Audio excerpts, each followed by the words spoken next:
Hello students, नमस्कार सभी को। दोस्तों, लास्ट हम ज्वालामुखी के टॉपिक पर चर्चा कर रहे थे और लास्ट हमने कुछ इम्पोर्टेंट फैक्ट्स देखे ज्वालामुखी के बारे में। कुछ इम्पोर्टेंट बातों की हमारी चर्चा हुई थी कि ज्वालामुखी उत्पत्ति के प्रमुख कारण कौन कौन से हो सकते हैं, ज्वालामुखी के प्रकार कौन कौन से हैं, इस पर हमारी चर्चा हुई थी। और आज के सेशन में हम बात करने वाले हैं कि ज्वालामुखी से निर्मित जो स्थलाकृति होती है, चाहे वो आंतरिक भाग में बनती हो या धरातल पर प्रकट होकर बनती हो, तो वे कौन कौन सी मुख्य स्थलाकृति होती है, उस पर हम बात करने वाले हैं। तो major landforms of volcanic activity, यानी ज्वालामुखी क्रिया से कौन कौन से प्रमुख लैंडफॉर्म्स, प्रमुख स्थलाकृतियाँ बनती है, उस पर हम चर्चा करने वाले हैं। तो सबसे पहले हम फ्लो चार्ट के माध्यम से इसको बनाने की कोशिश करते हैं। सबसे पहले हम फ्लो चार्ट पर देखेंगे। देखिए, सबसे पूर्व हम बात करते हैं प्रमुख स्थलाकृति। तो यहाँ हम लिखेंगे प्रमुख स्थलाकृति। कौन कौन सी प्रमुख स्थलाकृति हैं, उस पर हमारी चर्चा हो। दो तरह की प्रमुख स्थलाकृतियाँ बनेगी, नंबर 1, और यहाँ हम बात करेंगे नंबर 2। कौन कौन सी प्रमुख स्थलाकृतियाँ बनेगी, उनको देख लेते हैं। सबसे पहले बनती है आंतरिक स्थलाकृति। आंतरिक स्थलाकृति यानी कि पृथ्वी के आंतरिक भाग में बनने वाली स्थलाकृतियों को हम क्या कहेंगे? आंतरिक स्थलाकृति। इसके अलावा हम बात करेंगे बाह्य स्थलाकृति। कौन कौन सी स्थलाकृतियाँ हैं जो बाह्य भाग में बनती हैं? इसके भी मुख्य रूप से हम दो भागों की बात करेंगे। दो भागों पर हम चर्चा करेंगे। पहले हम आंतरिक स्थलाकृतियों में हम बात करें तो सबसे पहले आता है बैथोलिथ। सबसे पहले आएगा बैथोलिथ। सेकंड लेपोलिथ। लेपोलिथ। तीसरा आएगा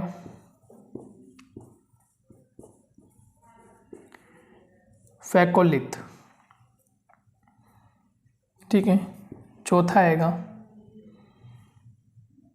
फर्स्ट बैथोलिथ, फिर लेपोलिथ, फिर फैकोलिथ, फिर आएगा आपका नेक्स्ट हम देखें तो इसके बाद आपका आ जाता है लेकोलिथ।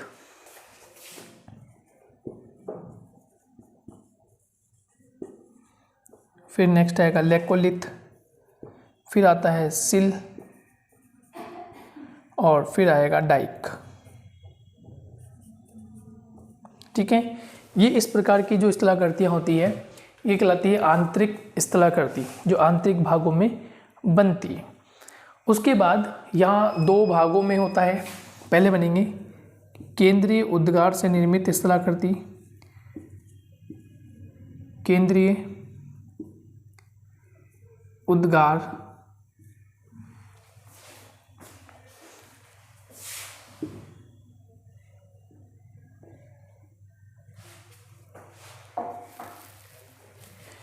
केंद्रीय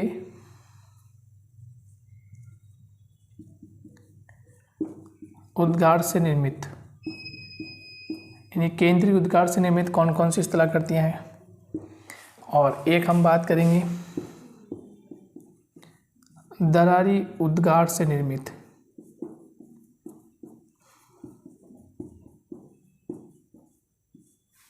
ठीक है।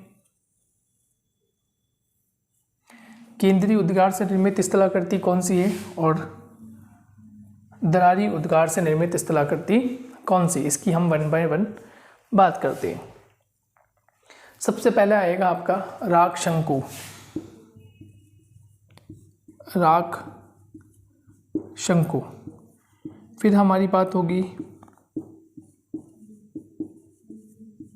लावा शंकु। देखिए राख शंकु क्या होगा, लावा शंकु क्या होगा, किस प्रकार से इन दोनों में अंतर है उसकी हम चर्चा करेंगे। फिर हम बात करेंगे मिश्रित शंकु, तीसरा हो जाएगा आपका मिश्रित शंकु। फिर बात करेंगे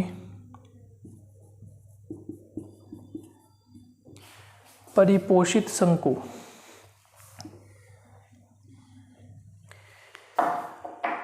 नेक्स्ट होगा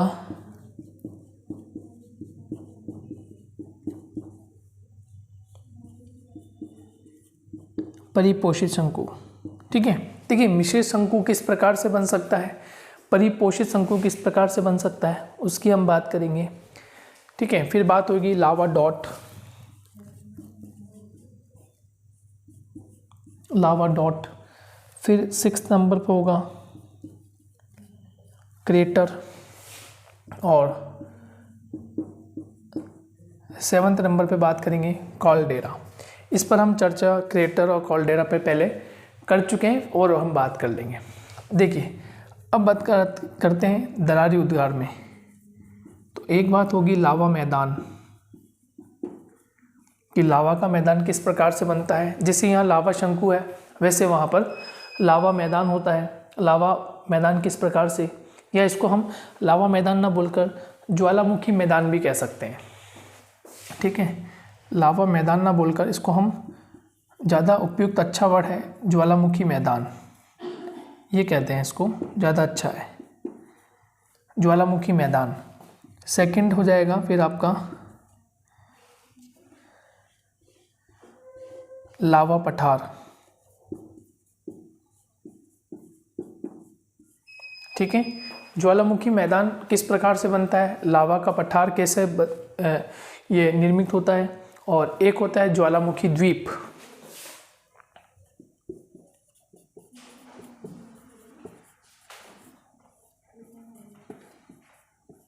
ज्वालामुखी द्वीप। इस प्रकार से हम 1 बाय 1 एक एक स्थलाकृतियों की चर्चा करेंगे कि बैथोलिथ क्या होता है, लेपोलिथ किस प्रकार से बनता है, और अन्य जो स्थलाकृति है वो किस प्रकार से निर्मित होती है, उसकी 1 बाय 1 हम चर्चा करने वाले हैं। ठीक है, नोट कीजिए इसको आप। ये प्रमुख स्थलाकृति होती है, ये प्रमुख स्थलाकृतियाँ हैं जो 1 बाय 1 हम चर्चा करने वाले हैं। ठीक है, चलिए सबसे पहले हम आंतरिक स्थलाकृतियों की बात करेंगे कि आंतरिक स्थलाकृतियों में सबसे पहले जैसे हम बात कर रहे हैं बैथोलिथ की। ठीक है, ऐसे 1 बाय 1 हम बात करते हुए चलेंगे।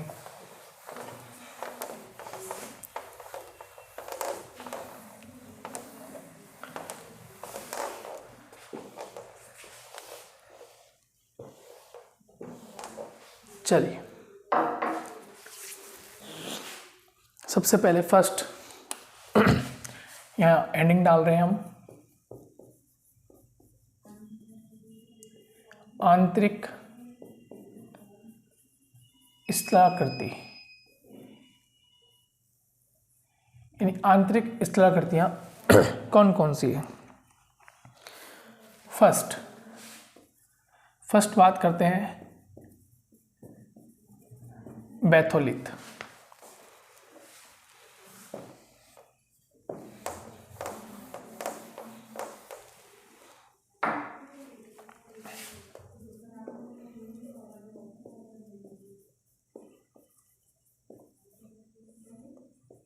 फर्स्ट बैथोलिथ, देखिए सबसे ऐसे लिखें, अधिक गहराई में स्थित, अधिक गहराई में स्थित, अधिक गहराई में स्थित गुंबदाकार,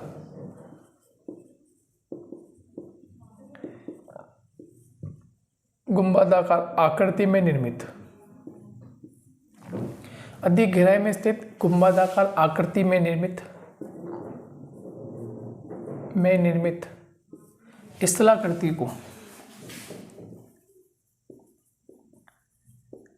स्थलाकृति को क्या नाम देते हैं, बैथोलिथ कहते हैं।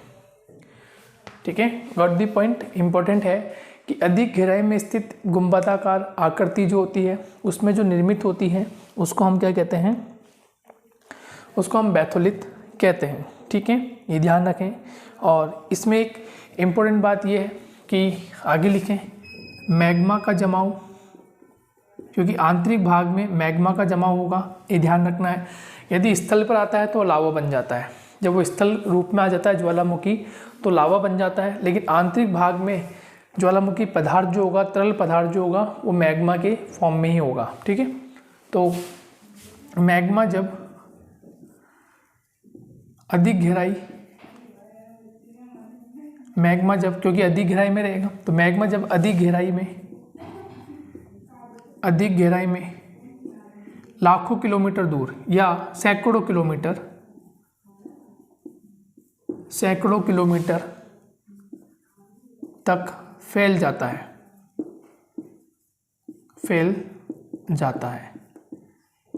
तो इस प्रकार की स्थलाकृति बनती है। तो आप देखें इस डायग्राम में आपको दिख रहा होगा, सबसे लास्ट में यहाँ देखें तो इस प्रकार की जो ये आकृति है वो आपके बैथोलित प्रकार की आकृति होती है, जो कि अधिक गहराई में स्थित होती है और गुंबदाकार होती है। कैसी होती है? गुंबदाकार, और अधिक गहराई में होने के कारण सैकड़ों किलोमीटर तक विस्तृत हो जाती है, क्योंकि आंतरिक होने में ये बहुत अधिक समय लेती है ठंडा होने में, इसलिए इस प्रकार की जो आकृति होती है ये अधिक किलोमीटर तक फैल जाती है।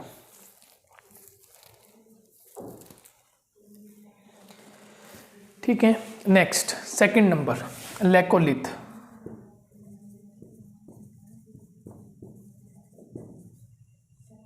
सेकंड बात करते हैं लेकोलिथ।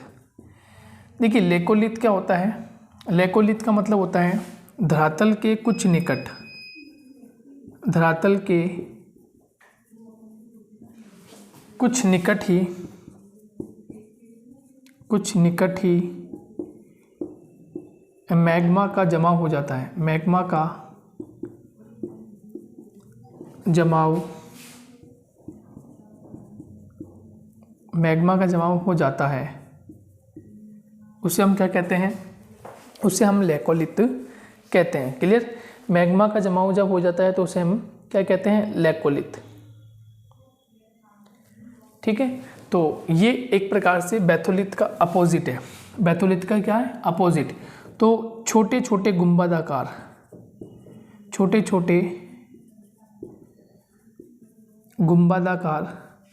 रूप में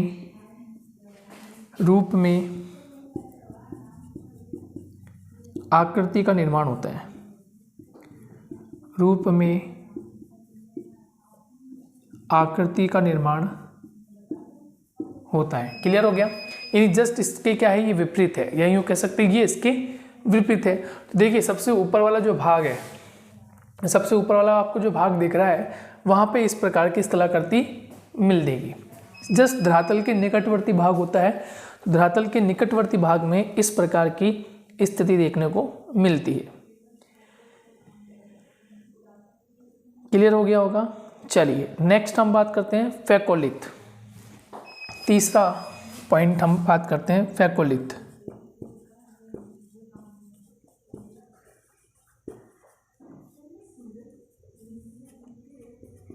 फेकोलिथ, तो इस पर हम चर्चा करते हैं। आंतरिक भाग में मैग्मा का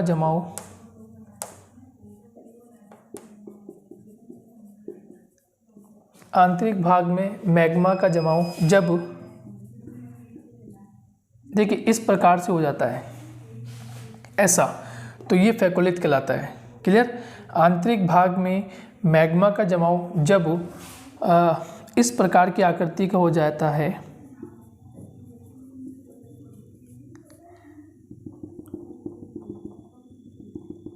इस प्रकार की आकृति में होता है, आकृति में होता है, तो उसे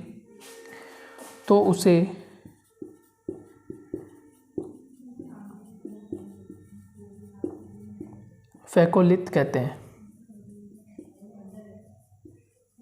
तो उसे फेकोलिथ कहते हैं। इस प्रकार की आकृति में हो जाता है।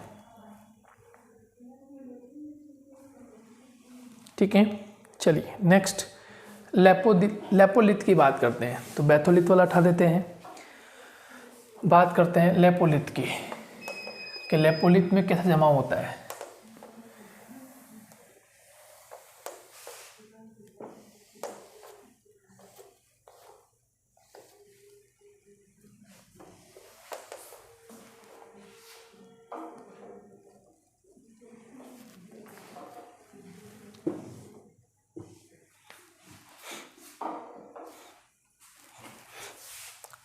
Fourth point, batholith, laccolith, phacolith, लेपोलिथ।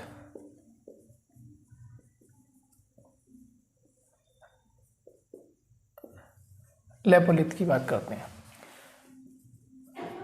जब आंतरिक भाग में मैग्मा का जमाव, जब आंतरिक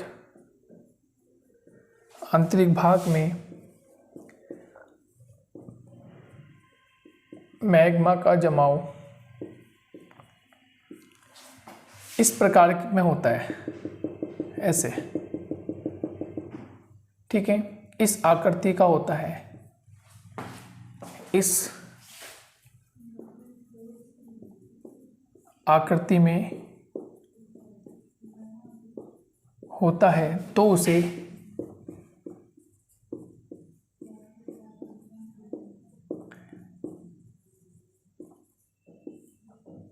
उसे लेपोलिथ कहते हैं। तो उसे लेपोलिथ कहते हैं, ठीक है।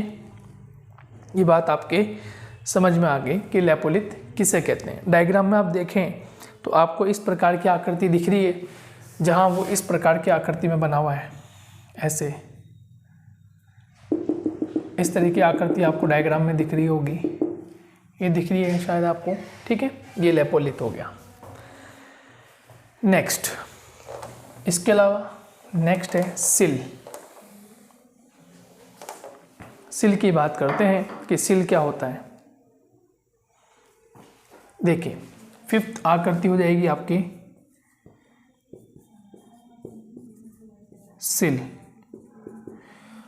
सेम वही बात कि आंतरिक भाग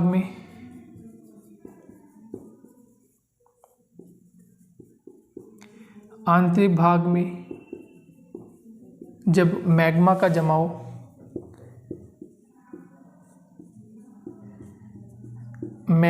जमाव क्षितिज अवस्था में होता है, क्षितिज अवस्था में होता है,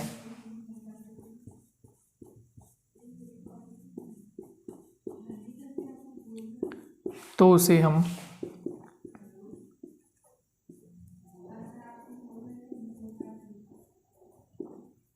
सिल कहते हैं, ठीक है।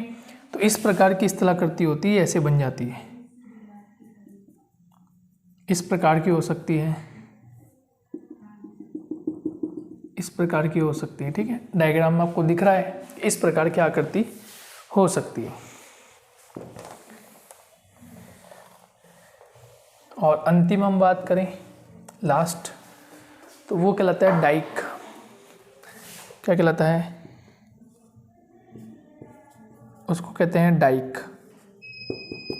डाइक क्या होता है? देखिए, आंतरिक भाग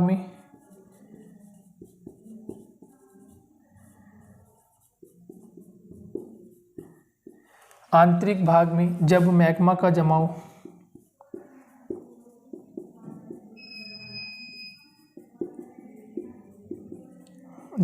का जमाव ऊर्ध्वाधर अवस्था में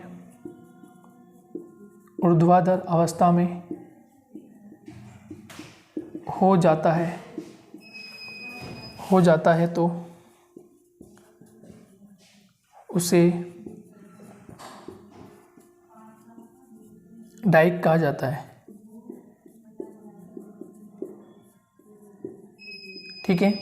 अब देखिए, ये बात कर रहा है ऊर्ध्वाधर अवस्था, ये ऊर्ध्वाधर अवस्था है और ये क्षैतिज अवस्था है। तो ऊर्ध्वाधर अवस्था में क्या होता है, ये इस प्रकार से गुंबदनुमा आकृति बन जाती है। डायग्राम में आप देखें तो इस प्रकार से आपको गुंबदाकार आकृति बन जाती है। ठीक है, इसको हम कहते हैं डाइक। क्लियर हो गया। तो नंबर 1 बैथोलिथ हो गया। बैथोलिथ क्या करती है, आप देख रहे हैं कि गुंबदाकार रूप में होती है, अत्यधिक विशाल होती है और कई किलोमीटर तक विस्थापित होती है। फिर हमने देखा कि लेकोलिथ क्या करती, जो कि धरातल के जस्ट निकट होती है। फिर फेकोलिथ क्या करती, जो कि इस प्रकार की आकृति होती है, यहाँ पर जमाव हो जाता है। लेपोलिथ को उल्टा कर लें तो यहाँ जमाव हो जाएगा। फिर सिल की बात कर लें तो सिल में क्षितिज अवस्था हो सकती है, इस तरह की अवस्था होती है। और डाइक की बात करें तो डाइक में ऊर्ध्वाधर अवस्था होती है, जो डाइक इस तरह से सीधे नज़र हमें आते हैं। क्लियर हो गया।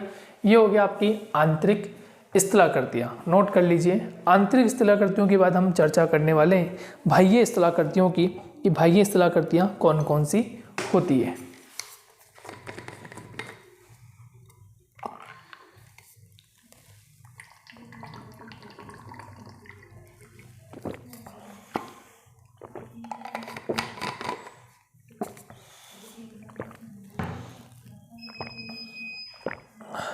नोट कीजिए आप, बाह्य स्थलाकृतियों की बात करते हैं अब। नेक्स्ट, बाह्य स्थलाकृतियाँ कौन कौन सी हैं।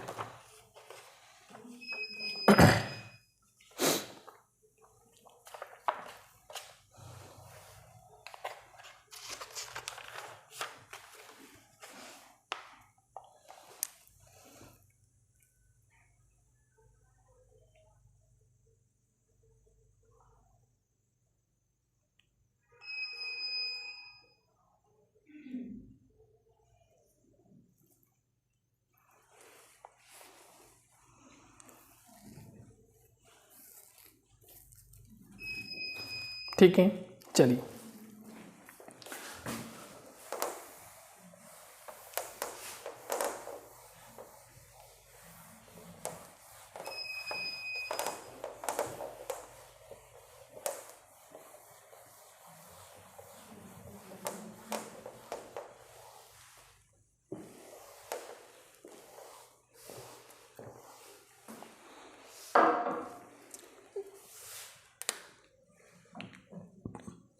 यहाँ लिखेंगे हम बाह्य स्थलाकृतियाँ।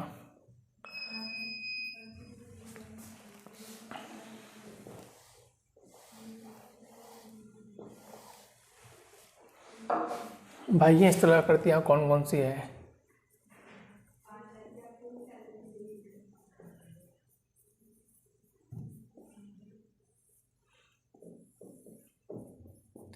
देखिए, बाह्य स्थलाकृतियों में सबसे पहले लिखा था आपने शंकु के बारे में, है ना। इनमें लिखा था हमने राख शंकु, और इसको एक नाम और कहते हैं सिंडर शंकु। सिंडर इसका जो नाम है वो इंग्लिश नेम है, तो नो प्रॉब्लम। देखिए, राख शंकु या सिंडर शंकु की बात करें तो राख शंकु या सिंडर शंकु जो होता है, इससे तो ऐसे लिखें, इस ज्वालामुखी शंकु से, इस ज्वालामुखी शंकु से राख, धूल आदि निकलती है।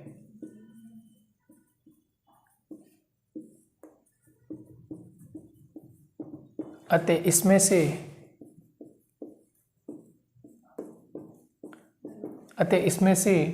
तरल मैग्मा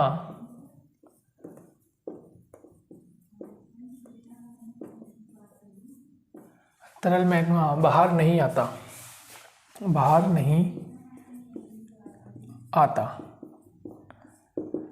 ठीक है, ये ध्यान रखें। तो तरल मैग्मा बाहर नहीं आता, तो इस प्रकार के जो शंकु होते हैं उससे हम सिंडर शंकु कहते हैं। ठीक है, और आगे लिखना चाहे तो हम लिख सकते हैं, ये हो गया इसका। देखिए, फर्स्ट पॉइंट। सेकंड पॉइंट यहाँ से कंटिन्यू कर ले, ये कम ऊंचाई के होते हैं। इसमें एक पॉइंट और लिख सकते हैं, ये है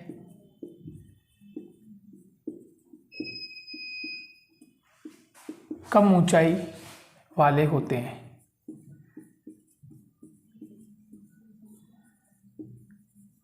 ऊंचाई जो होती है वो आपको कम देखने को मिलती है।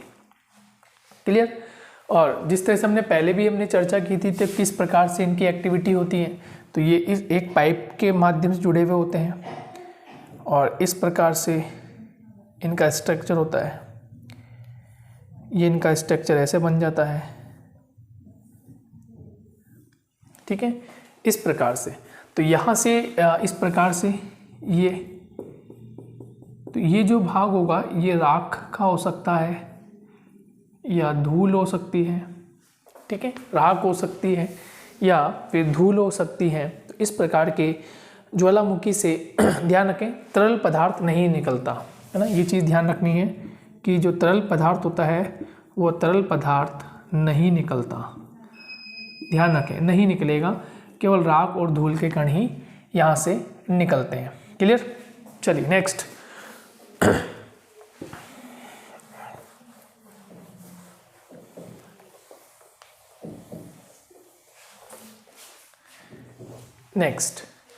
नेक्स्ट हम बात करें तो नेक्स्ट होगा लावा शंकु।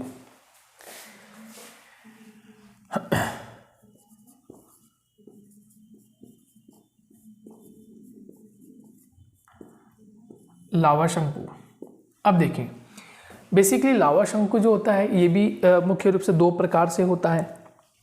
लावा शंकु जो होता है ये बेसिकली दो प्रकार का होता है। इसमें एक होता है अम्लीय लावा, दूसरा होता है क्षारीय लावा, ठीक है। तो इसको हम पार्ट में डिवाइड करके पढ़ेंगे। जैसे लावा शंकु में फर्स्ट पार्ट सबसे पहले पढ़ेंगे अम्लीय लावा शंकु, अम्लीय लावा शंकु, ठीक है। इसमें फर्स्ट पॉइंट की बात करेंगे। तो देखिए हम कैटेगरी डिवाइड कर रहे हैं कि लावा शंकु में भी दो तरह के शंकु होते हैं, एक होता है अम्लीय और एक होता है क्षारीय लावा शंकु।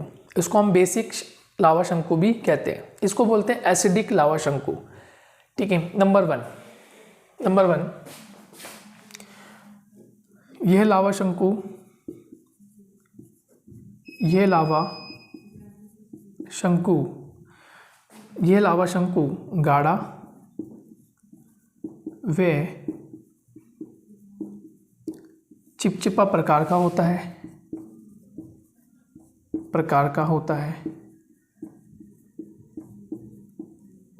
और आपको पता होगा जिस लावा में जो लावा गाढ़ा होता है या चिपचिपा होता है तो उसकी एक खास बात होती है, बताएं आप मुझे उसकी खास बात क्या होती है वह, या उसमें सेकंड पॉइंट लिखें सिलिका की मात्रा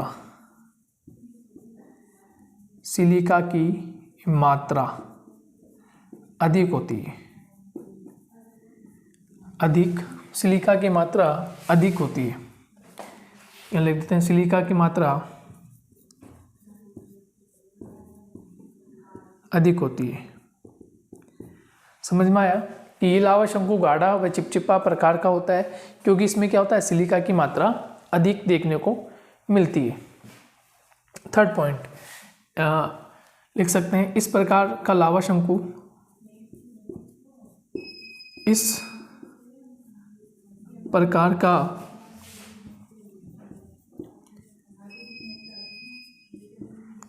का लावा शंकु अधिक ऊंचा व तीव्र होता है, अधिक ऊंचा व तीव्र होता है, सॉरी ढाल तीव्र होता है, ऐसे लिखें अधिक ऊंचा व ढाल तीव्र होता है। ये ऐसे अधूरी बात हो जाएगी। अधिक ऊंचा व ढाल तीव्र होता है,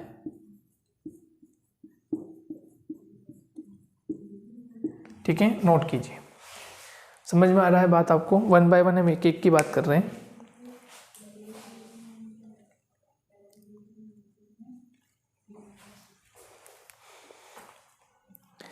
ठीक है, इस प्रकार का लावा शंकु अधिक ऊंचा होता है और ढाल कैसा होता है उसका? तीव्र होता है।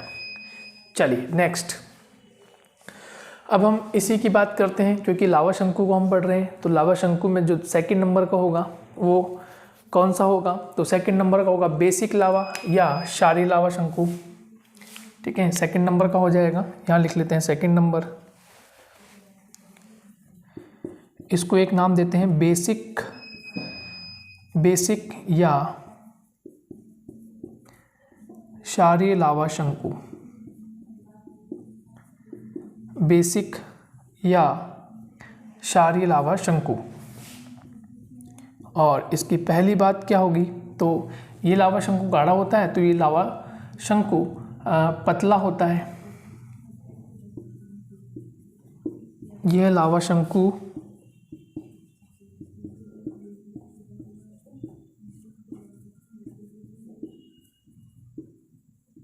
पतला होता है। ठीक है, पतला क्यों होता है इसका कारण देखिए अब। तो इसका कारण बन जाएगा कि पतला क्यों होता है, तो सिलिका की मात्रा, सेकंड पॉइंट लिखेंगे।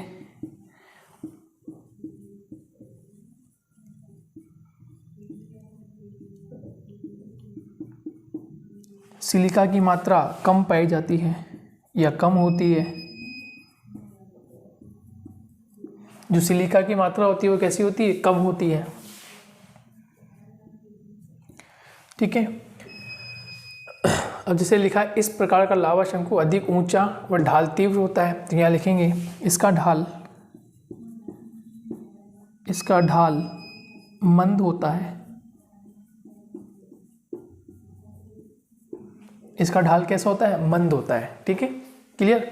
ढाल मंद होगा तो इसकी ऊंचाई कम होगी, तो यहाँ फोर्थ पॉइंट ले सकते हैं। इसकी ऊंचाई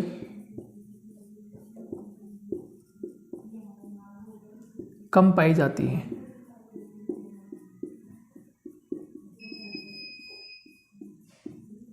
इसकी ऊंचाई जो होती है वो कम पाई जाती है।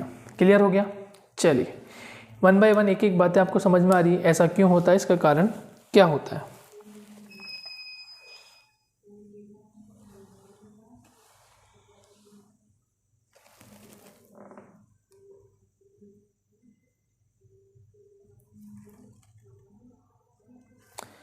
ठीक है, नेक्स्ट मिश्रित शंकु की बात करते हैं। मिश्रित शंकु, ये समझ में आ गया। नेक्स्ट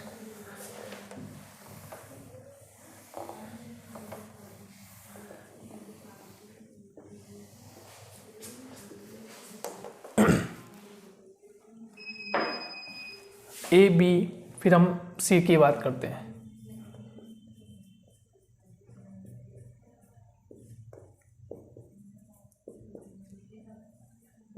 मिश्रित शंकु इस प्रकार की स्थलाकृति में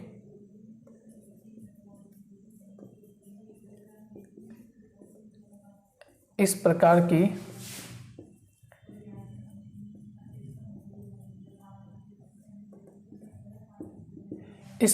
स्थलाकृति में शंकु अधिक होते हैं।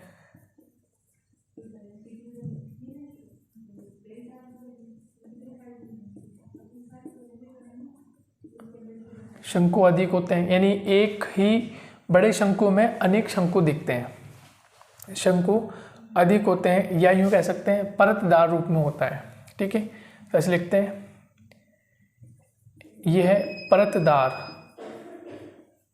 यह परतदार रूप में पाया जाता है।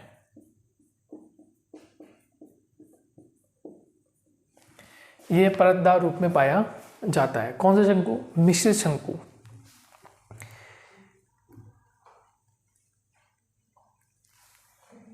ठीक है, नेक्स्ट इसी पॉइंट में मिश्रित शंकु में एक पॉइंट और लिख सकते हैं हम, ये सेकंड पॉइंट हो जाएगा। अधिकांश ज्वालामुखी पर्वत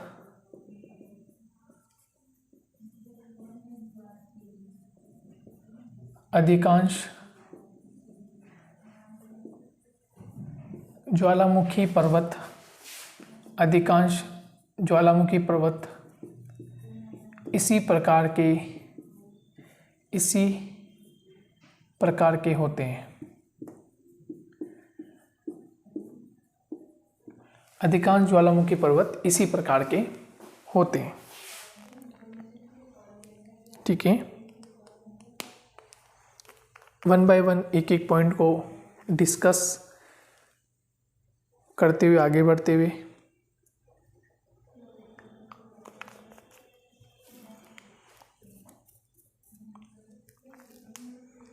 फिर हम बात करते हैं परिपोषित शंकु। नेक्स्ट मेरी चर्चा होगी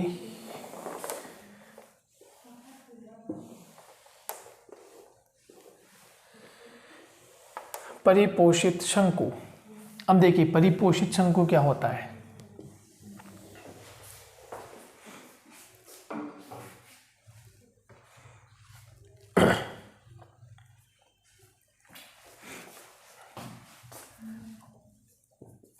डी हम बात करते हैं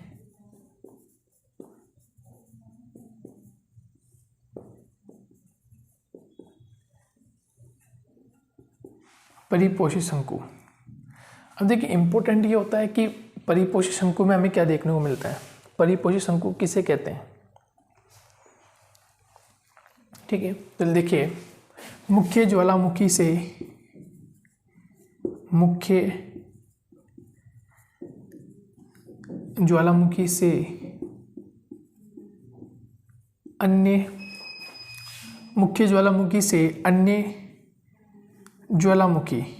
अन्य उप मुख्य ज्वालामुखी, ऐसे लिखेंगे इसको। मुख्य ज्वालामुखी से अन्य उप शाखाएं ज्वालामुखी की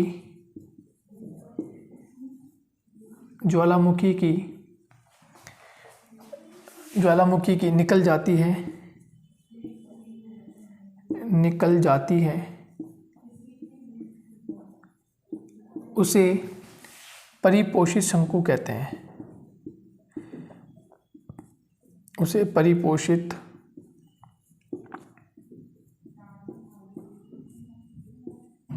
ठीक है। देखिए इसकी आकृति हम देख लें पहले कि इसकी आकृति कैसे हमें नजर आएगी।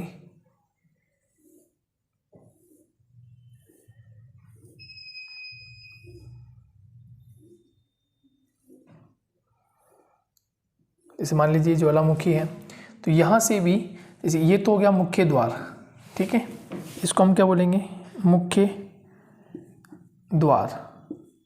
ये तो हो गया मुख्य द्वार। अब यहाँ से भी शंकु ऐसे बन गया और यहाँ से भी इस प्रकार से इसने एक्टिविटी हो गया ऐसे, यहाँ से निकल गया और यहाँ से ऐसे एक्टिवेट हो गया, यहाँ से बाहर आ गया ऐसे बाहर। तो ये कहलाएंगे आपके, ये जो पोर्शन होगा इस पोर्शन को हम क्या बोलेंगे? इस पोर्शन को हम बोलते हैं परिपोषित शंकु। क्या नाम देते हैं? परिपोषित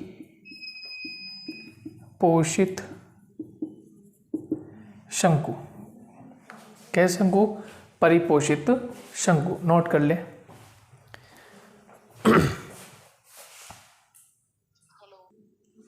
ठीक है, इस प्रकार के जो शंकु होते हैं उसे हम परिपोषित शंकु कहते हैं। क्लियर? मिश्रित शंकु में क्या होता है कि शंकु इस आकृति में शंकु अधिक होते हैं, एक में एक दूसरा शंकु निकल जाता है, परतदार रूप में होता है, और ये होता है परिपोषित शंकु। क्लियर हो गया?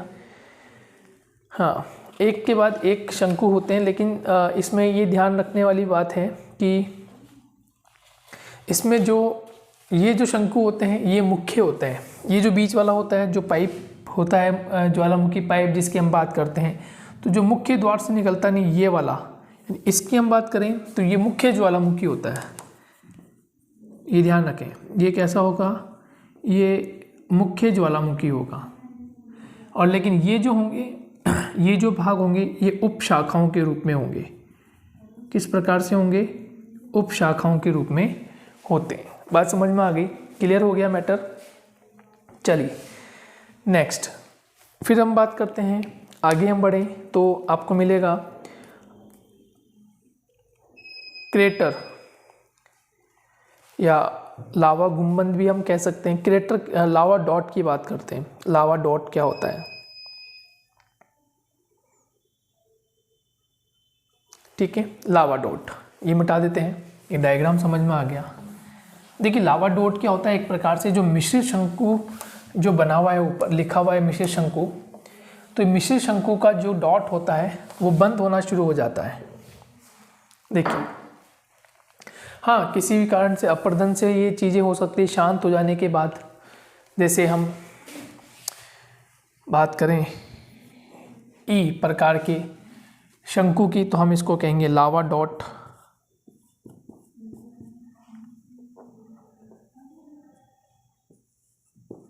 लावा डॉट शंकु क्या होता है, तो लिखिए देखते हैं। जब मिश्रित शंकु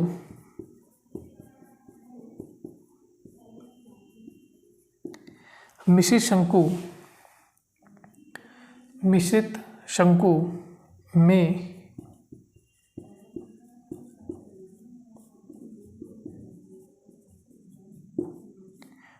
अनेक शंकुओं का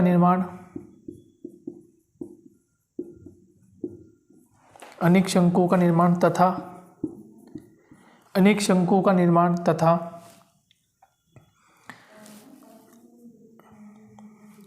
शांत अवधि के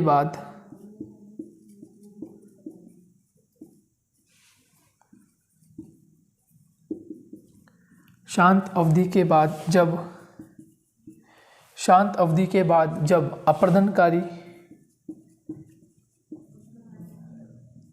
अपर्दनकारी क्रियाएं सक्रिय हो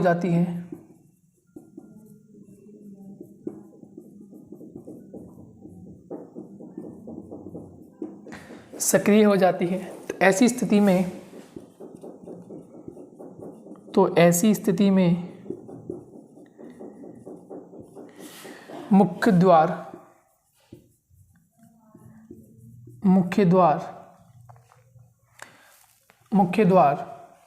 प्लेन हो जाता है, यानी कि समतल होना शुरू होता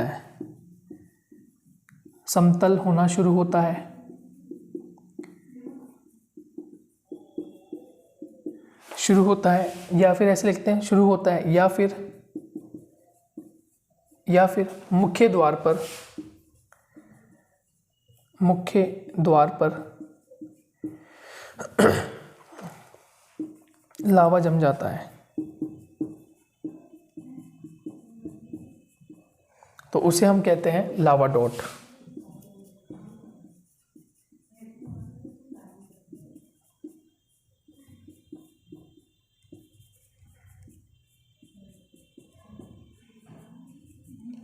तो उसे लावा डॉट कहा जाता है। ठीक है, नोट कर लें आप इसे। लावा डॉट क्या होता है, मिश्रित शंकु में जब अनेक शंकुओं का निर्माण होता है, शांत अवधि के बाद जब अपर्दनकारी क्रियाएं सक्रिय हो जाती हैं, तो ऐसी स्थिति में मुख्य द्वार समतल होना या बंद होना शुरू होता है, या फिर मुख्य द्वार पर क्या होता है, लावा जम जाता है, तो उसे हम लावा डॉट कहते हैं। जैसे डायग्राम के माध्यम से समझें तो मान लीजिए मुख्य द्वार है। अब इस मुख्य द्वार पे क्या होता है, यहाँ पर ये लावा जम जाता है, ये ऐसी एक्टिविटी होती है, या फिर हवाओं के द्वारा या वर्षा के द्वारा अपर्दनकारी एक्टिविटी होती है, तो फिर यहाँ से ये समतल कर दिया जाता है या समाप्त कर दिया जाता है, उसको हम बोलते हैं लावा डॉट। उसे हम बोलेंगे लावा डॉट। ठीक है, क्रेटर और कॉल्डेरा के बारे में आप पहले ही ऑलरेडी पढ़ चुके हैं कि क्रेटर और कॉल्डेरा क्या होता है, वो किस प्रकार से बनते हैं, इसके बारे में आप पूर्व हम चर्चा कर चुके हैं। अब हम चर्चा करते हैं बाह्य स्थलाकृतियों में। ये तो थी केंद्रीय उद्गार से बनी स्थलाकृतियाँ, कि केंद्रीय उद्गार से कौन कौन सी स्थलाकृतियों का जन्म होता है या स्थलाकृतियाँ बनती हैं। अब हम चर्चा करने वाले हैं कि दरारी उद्गार से कौन कौन सी स्थलाकृतियाँ बन सकती है। दरारी उद्गार से कौन कौन सी स्थलाकृति, जिसमें हमने पढ़ा ज्वालामुखी मैदान होता है, ठीक है, लावा का पठार होता है। इसके अलावा हमने एक और पढ़ा ज्वालामुखी द्वीपों का निर्माण होता है। क्लियर, तो इस प्रकार से हम उसकी चर्चा भी कर लेते हैं।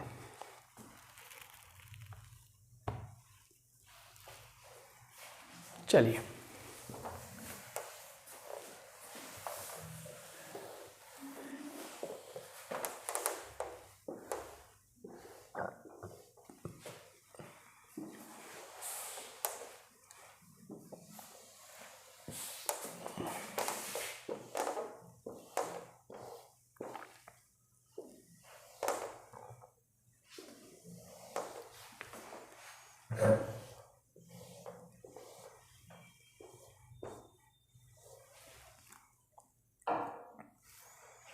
तो भाई स्थलाकृतियों में हम ब्रैकेट में लिख लें दरारी उद्गार के कारण या दरारी उद्गार से।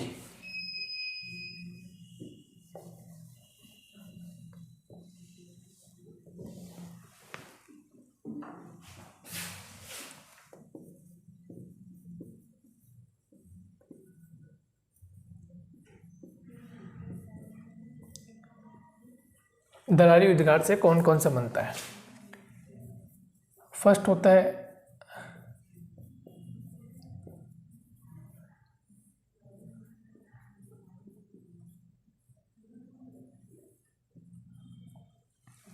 ज्वालामुखी मैदान। अब देखिए ज्वालामुखी मैदान किस तरह से निर्मित होता है उसकी हम बात करें। ज्वालामुखी से निसृत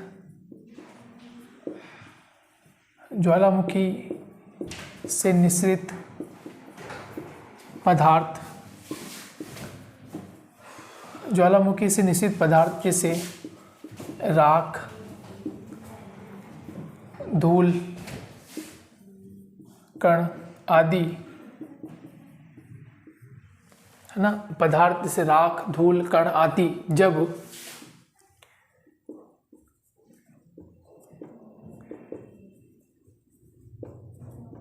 ऊबड़ खाबड़ भाग को समतल कर देते हैं, ऊबड़ खाबड़ भाग को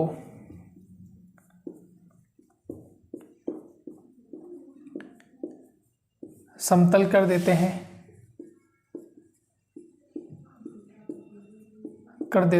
तो ज्वालामुखी मैदान का निर्माण होता है। तो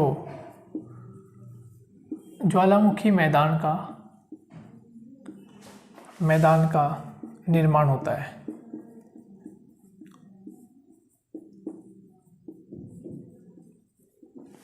ठीक है, तो ज्वालामुखी मैदान का निर्माण कैसे हो रहा है कि ज्वालामुखी से निश्चित पदार्थ जो होते हैं राख, धूल के कण आदि जब ऊबड़ खाबड़ भाग को समतल कर देते हैं तो ऐसे स्थान पर ज्वालामुखी मैदान का निर्माण हो जाता है। उस पदार्थ से जो पदार्थ ज्वालामुखी के निश्चित होने से ऊबड़ खाबड़ भाग में वो समतल हो जाते हैं, इकट्ठे हो जाते हैं, भर जाते हैं, उससे निर्मित मैदान को हम कहते हैं ज्वालामुखी मैदान। क्लियर। नेक्स्ट लावा पठार। बी हम बात करते हैं लावा पठार। लावा पठार क्या होता है इससे पहले आप इसके नोट कर लीजिए, अच्छे से समझा दिया मैंने, इसके नोट कर लीजिए आप।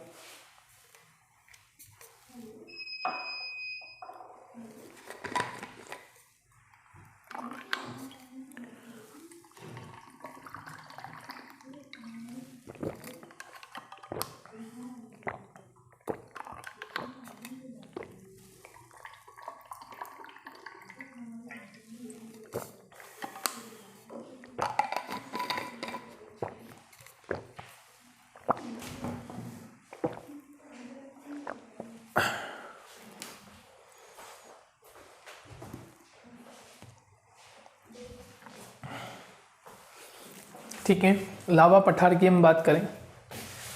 देखिए ज्वालामुखी यहाँ लिखते हैं, ज्वालामुखी से निसृत लावा जब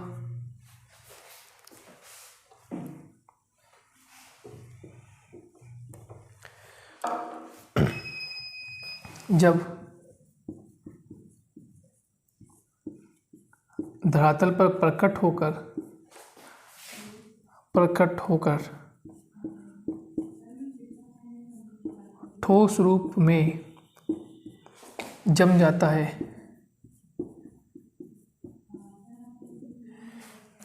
है और वह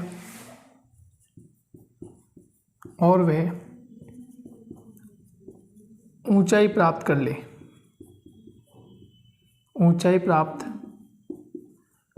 कर ले तो पठारनुमा आकृति बन जाती है।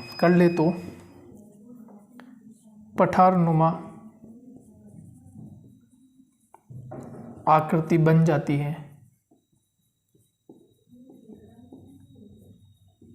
बन जाती है उसे लावा पठार कहते हैं।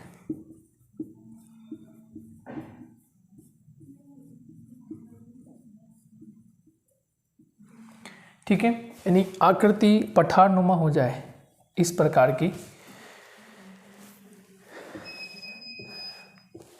इस प्रकार से आकृति जो है वो पठार नुमा हो जाए इस प्रकार से। ये भाग कैसा होगा? समतल, क्योंकि पठार का ये भाग कैसा होता है? समतल। ऊंचा होता है, मैदान से ऊंचा होगा लेकिन पर्वतीय भाग से कम होगा, तो हम उसको क्या कहते हैं? पठार। ठीक है, समझ में आ गई बात? समतल होगा, ऊपरी भाग कैसा होगा? समतल, तो वो क्या कहलाएगा? पठार कहलाता है।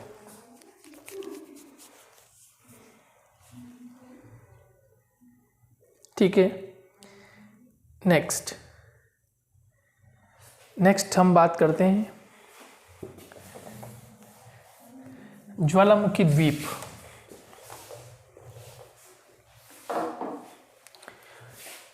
मैदान, लावा पठार, उसके बाद सी पॉइंट हो जाएगा। ज्वालामुखी द्वीप। ज्वालामुखी द्वीप क्या होता है, इसके बारे में अध्ययन करें तो हम कह सकते हैं सागर की तली पर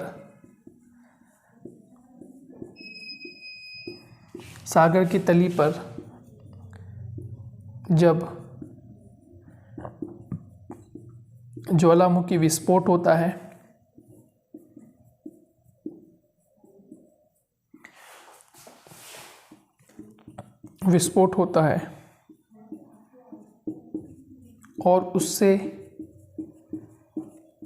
और उससे निःसृत लावा जब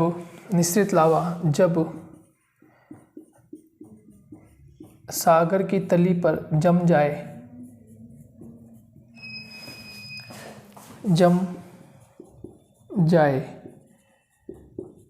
और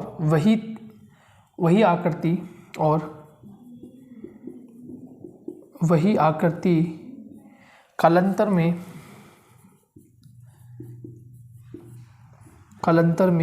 उभर कर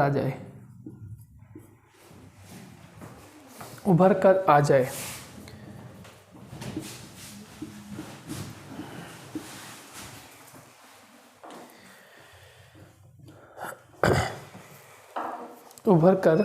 जाए।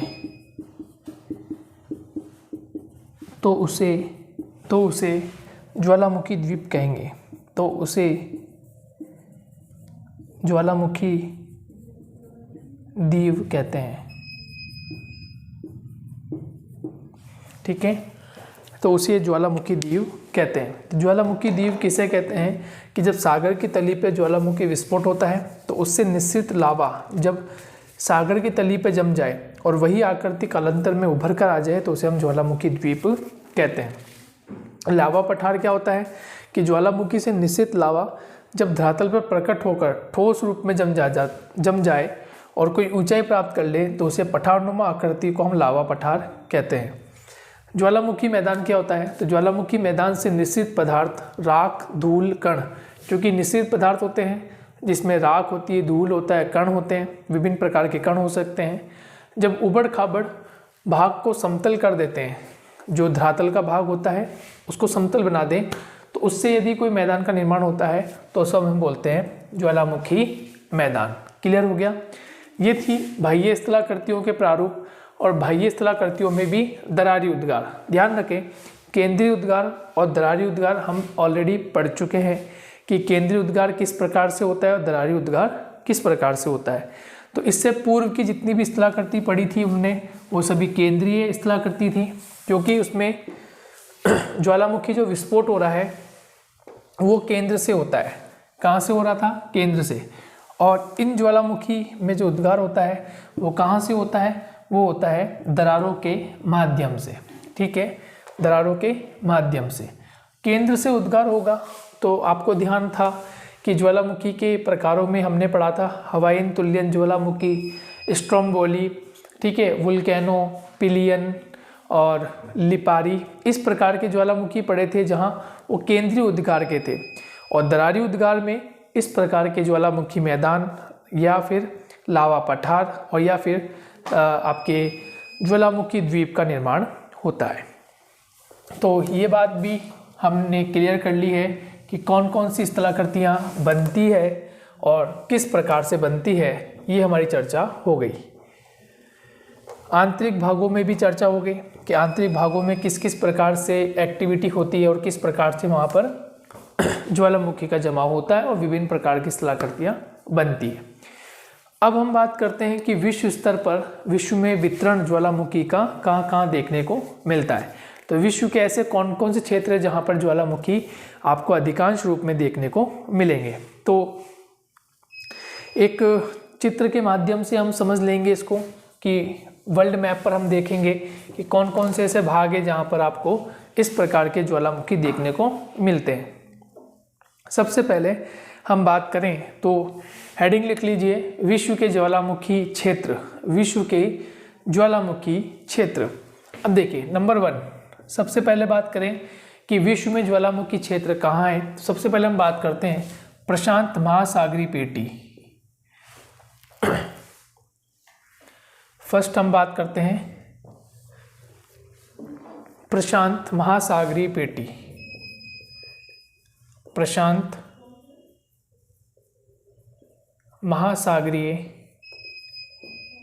पेटी। तो इस डायग्राम में आप देखें आपको काफ़ी कुछ क्षेत्र ऐसा नज़र आ रहा है जो बिल्कुल ब्लैक ब्लैक नज़र आ रहा होगा, ठीक है। प्रशांत महासागर का क्षेत्र नज़र आ रहा है।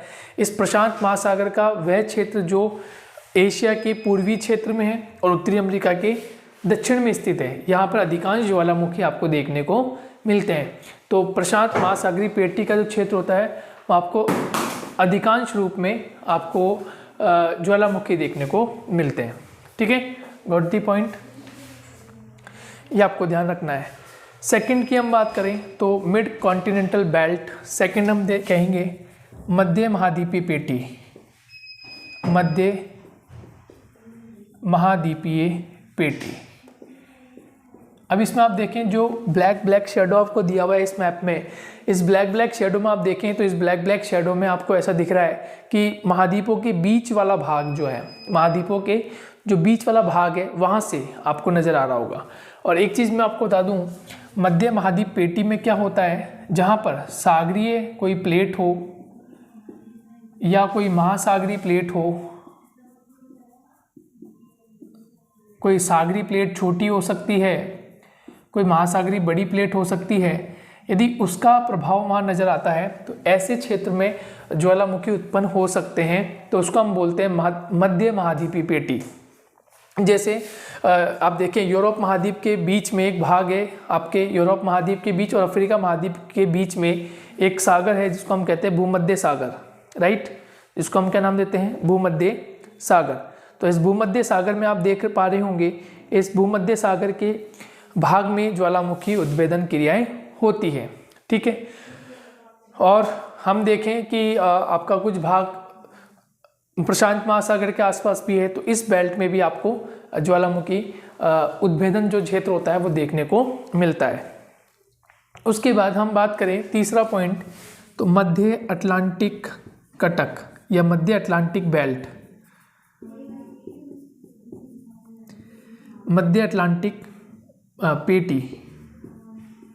मध्य अटलांटिक पेटी कौन सी है, तो आपको ध्यान होगा कि प्रशांत, देखिए ये नॉर्थ अमेरिका है, साउथ अमेरिका है, नॉर्थ अमेरिका साउथ अमेरिका, वहाँ यूरोप और अफ्रीका है, इन दोनों के बीच का जो भाग है ना, ये कौन सा महासागर, अटलांटिक महासागर। तो इस अटलांटिक महासागर को हम बोलते हैं मध्य अटलांटिक पेटी, जहाँ पर ज्वालामुखी क्षेत्र का विस्तार पाया जाता है।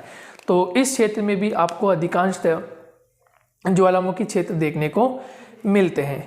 नेक्स्ट हम बात करें तो ईस्ट अफ्रीकन बेल्ट, फोर्थ या डी हम बात करें तो हम कहेंगे ईस्ट अफ्रीकन प्लेट यानी कि पूर्वी अफ्रीकन प्लेट, पूर्वी अफ्रीकन पेटी,